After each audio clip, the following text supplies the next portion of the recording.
benefit din nitong si Xie Zhang, to name you? Your Honor, I think it's better for you to ask him. Kasi siya po yung naglabas ng video, so siya po nakakaalam anong makakapag-benefit po sa kanya. Definitely, hindi po ako spy. Okay. Relax ka lang. Bakit ka galit?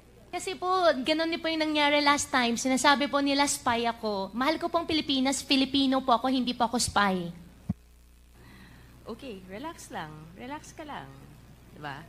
You don't have to be so riled up if you know the truth. Right? So, you categorically will keep denying what Xie Zhang is saying. Right?